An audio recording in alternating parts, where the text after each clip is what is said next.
Assalaamu calaykum akhyaarta sharafta leh galab wanaagsan maalin wanaagsan duhur wanaagsan waxaan idinla soo wadaagi doonaa macluumaadkii aad nooga barateenba wiig iyo bar ilaa 2 wiig ayaan ka maqnaa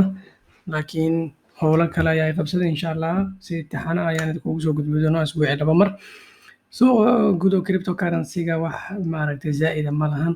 marna kor ayuu u kacayaa marna hoos ayuu u degayaa bitcoin-na wiigii oo kici lahaa ayaa bilaabanaya insha allah sida aan rajeynayno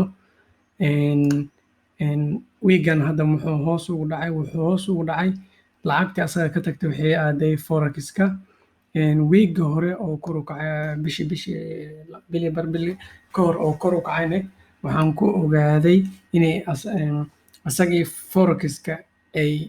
yacni saameyn ka dhexeysa waxaan ku ogaaday bitcoin markii uu hawada galaya oo 9,000 8,000 oo 10,000 galayay waxaa hoos u dhacday shirkadaha forex-ka markaan idin leeyahay waxaa waaye ama shirkadaha stock market-ka ama boorsada sidaa u taqaaniinba boorsadoo kaleenta haddaan idhaahno horta boorsada intaanan gelin bitcoin waa 9,000 iyo 486 ethereum waa 233 USD tadarka mar walba oo kor halkaas qayb saddexaad yimaadana lacagta asaga ayay u socotaa mar walba oo green yahay hadduu green noqdo lacagtaasay u socotaa oo lacagihii bitcoin wixii waa lagala soo baxaa oo suuqa la short gareehoyaa marka waxaan ku ogaaday in bitcoin iyo stock market-ka ama boorsada ay wada shaqayn ka dhexeyso shirkaddan waa shirkad kiraysa gawaarida adduunyada oo dhan meel walba oo adduunyada ah dadka reer galbeed iyo Mareykanka iyo wadamada Afrikaba iyo Asia shirkaddaani 22 February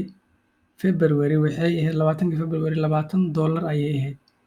maantana $1.95 ayaa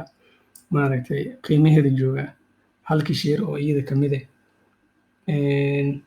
waxay lumisay 88% marka haddaan idhaahno waxaa waaye $10,000 haddaa gashatay lacagtaada waxaa kasoo hartay 1,200 7,800 way luntay sidaas waa marka tani waa shirkad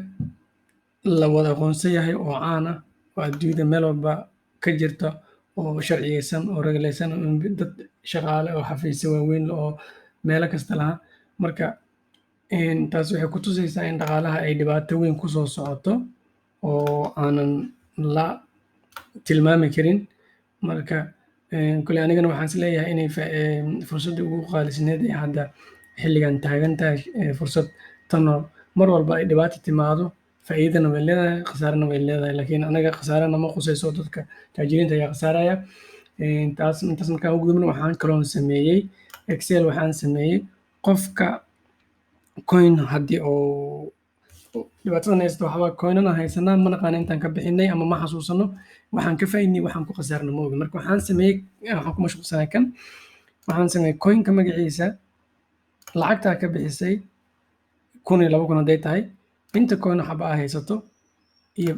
qiimaha halkii coin aa ka bixisay iyo qiimaha oo hadda joogo hadda shalay aa gadatay qiimaha hadda uu joogo ku qoraysaa waxaa kusoo baxay qiimaha hadda joogo inta aa faa'iiday iyo percentage-ka aa faa'iiday marka kuwan waa kuwa aan aniga gatay coinan aniga aan leeyahay waaye oo arkaysiin kan waxaan ka faa'iiday XRP waxaan gatay mar hore ayaan gatay $1,000 ayaan geliyay 104 ayaan ka faa'iiday hadda qiimaha uu joogo haddaan gelino XRP current price saana u soo qaadaysaa meeshan keliya ayaa gelinaysaa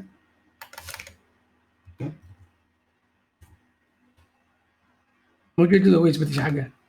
waxay noqotay 90 marka ciddii u baahan way la soo xiriiri kartaa waa idiin soo diraa waxaad ka codsanaa laakiin inaad subscriber-na tahay kanaalkana aad comment samaysay aadna like-na saartay sababtoo waxaan waqti ayaa iga galo